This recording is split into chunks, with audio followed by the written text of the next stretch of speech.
Thank you very much, Gita.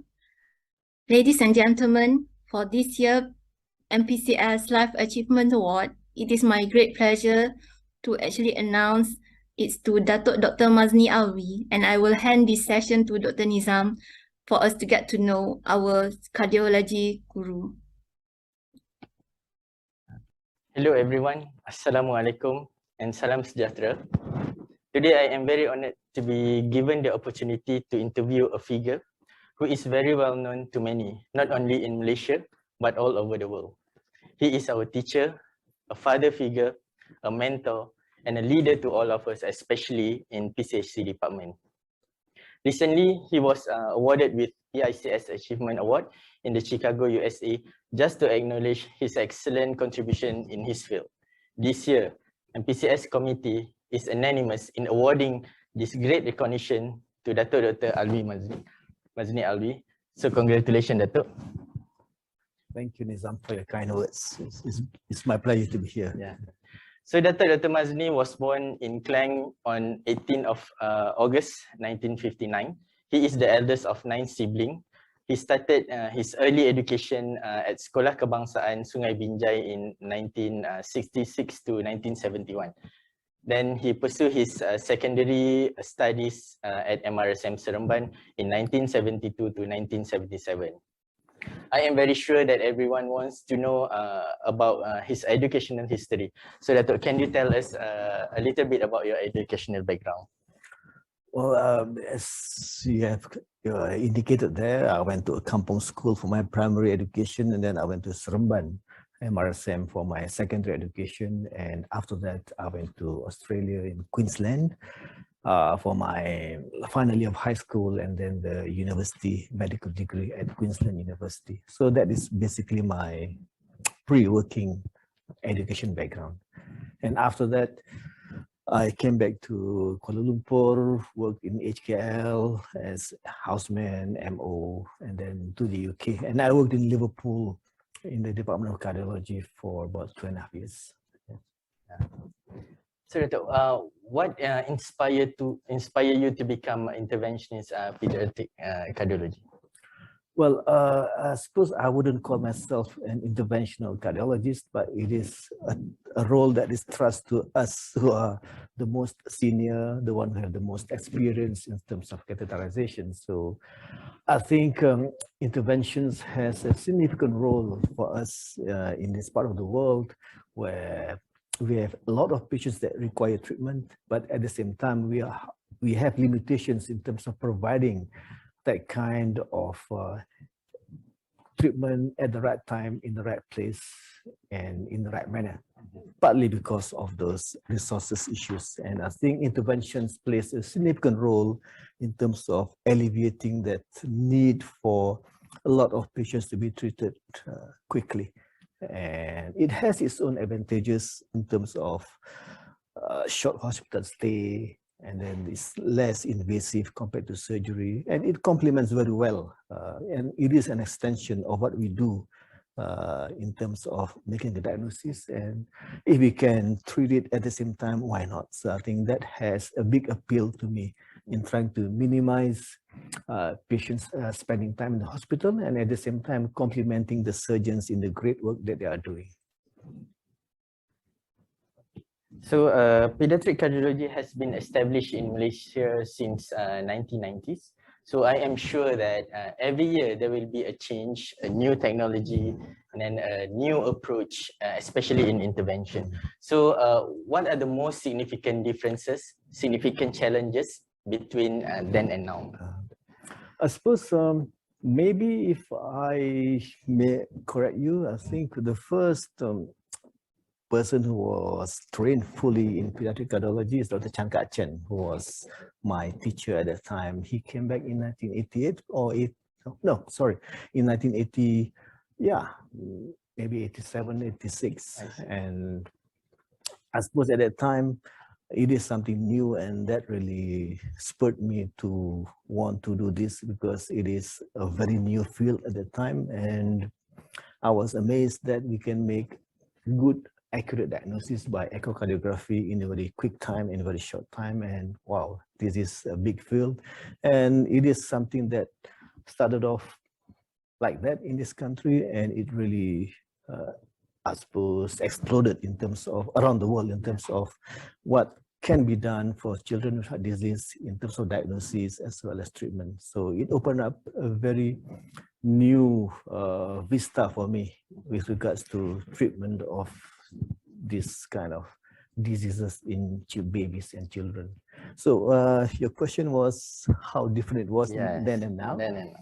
Yeah, understandably, in the 1980s and the early 90s, we were quite new, and as a country that is in the path of development fairly rapidly, resources is something that we lacked at that time greatly. I remember when I started as a medical officer, we only have only 4 ICU beds, maybe 6 only, and only 1 is probably allocated for pediatrics, and only 1 out of 10 OTs in HKL is cardiac OT, and therefore 1 OT where everything is being done, pediatric and adults, and therefore you can imagine how limited we are in terms of resources. But I think it progressively improved fairly rapidly with IGN, with the universities, and then now we have many KKM centers around the country in East Malaysia as well as in West Malaysia. So it has really grown a lot significantly. And number 2, in terms of technology, we are also catching up very quickly in terms of what we can offer to children with regards to diagnosis and treatment. So there is remarkable changes that I have seen in my, say, 30 plus years as a cardiologist. So you have been in this fraternity for more than 30 years. So I want to ask, what are your biggest contribution, your biggest achievement so far? Well, I suppose it's up to you all to say what they are. But one thing I've learned a lot. I've learned a lot from patients as well as from my colleagues overseas and my teachers.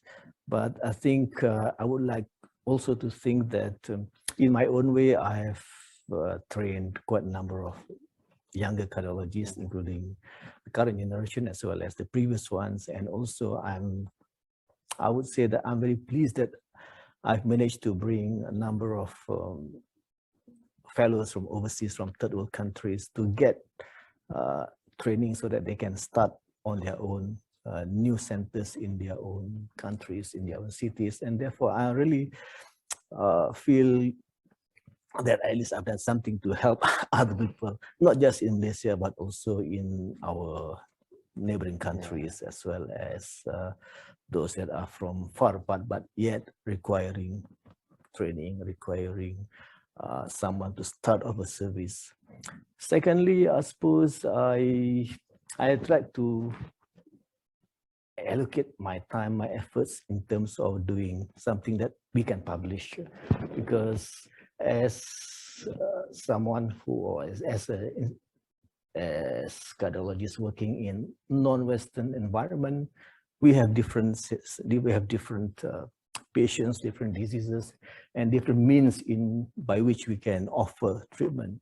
And therefore, we have been able to at least publish a number of papers that are of significance that people remember, and we exchange ideas, we learn from each other, and those things that I think we should be doing more.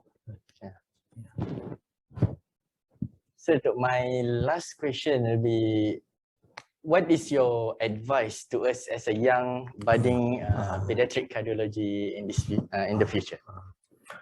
Well, the fact that you have chosen this, that you have chosen to come into cardiology to get more training, despite having spent many years as a pediatrician, pediatric trainee, it shows that you have interest, that you have resolved to get yourself in a position where you are trained more in a very specific field. I think you need to focus, and you need to master things that now are a lot bigger, a lot more mature than what it was 30 years ago. Now cardiology, cardiac surgery and ICU care is very big. And even imaging itself is a specialty of its own, and therefore there are a lot of things that younger cardiologists have to learn.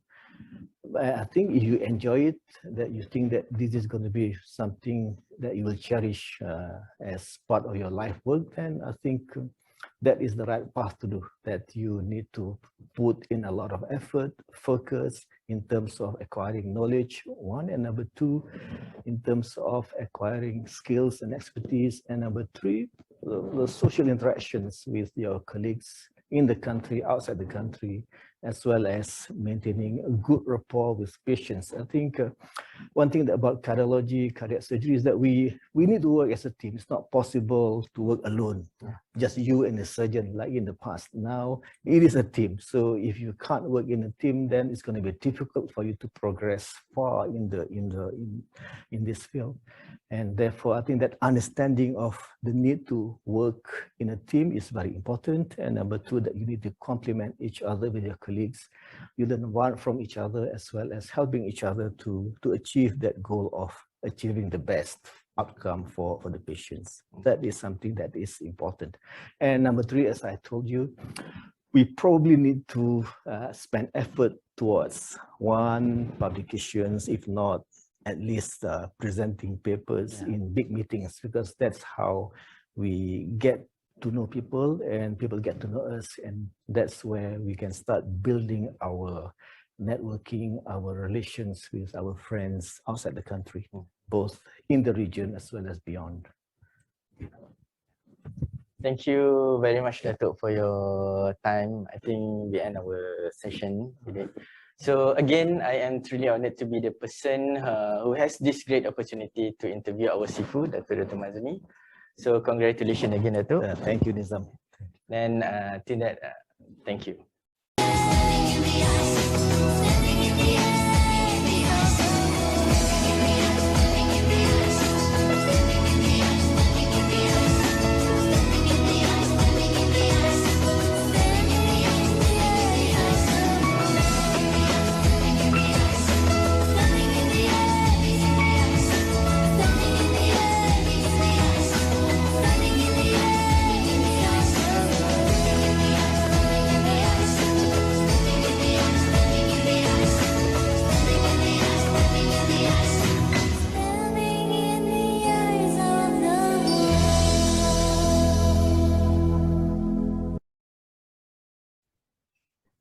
His contribution to pediatric cardiology fraternity is undeniable. He has served our discipline for over 3 decades. He has published many articles and book chapters. He is a Sifu to many of us. Without further delay, I would like to call Dr. Su to accompany council members of MPCS, Dr. Gita and Dr. Mahisham, to present the MPCS Lifetime Achievement Award 2022 to the one and only Dr. Mazeni Alwi.